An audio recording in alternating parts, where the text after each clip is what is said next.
গাছে বসে থাকা একটি পাখি যখন আকাশে উড়ে যাচ্ছিল তখন তার ডানা থেকে একটি পালক নিচে পড়ে যায়। তখন গাছের নিচে বসে থাকা একটি ইঁদুর পালকটি নিয়ে পাখির মতো আকাশে উঠতে চেষ্টা করে, কিন্তু উঠতে পারে না। আর তখন বৃষ্টি হওয়ার কারণে ইঁদুরটি ব্যাঙের ছাতার নিচে আশ্রয় নেয়। আর তখন সে একটি পাখির আওয়াজ শুনতে পায়, কিন্তু পাখিটি একটি ডালের সাথে বাঁধা ছিল। আর ইঁদুরটি তখন সুতোটি কেটে দেয়।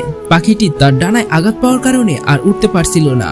তা ইঁদুরটি পাখিটিকে তার ঘরে নিয়ে যায় আর পাখিটির ডানায় ব্যান্ডেজ করে দেয়। এরপর পাখিটি সুস্থ হয়ে যায়। তারপরও পাখিটি আর আকাশে উঠতে পারছিল না। তারপরও পাখিটি আর আকাশে উঠতে পারছিল না। তখন ইঁদুরটি পাখিটিকে উৎসাহ দিতে থাকে যে সে আকাশে ডানা মেলে উঠতে পারবে। এরপর পাখিটি আবার আকাশে উঠতে চেষ্টা করে এবং সে উঠতে সফল হয়। পাখিটি তখন ইঁদুরটির কাছে কৃতজ্ঞতা প্রকাশ করে এবং ইঁদুরটিকে পিঠে নিয়ে আকাশে উড়ে বেড়ায়। এতে ইঁদুরটির স্বপ্ন পূরণ হয়ে যায়।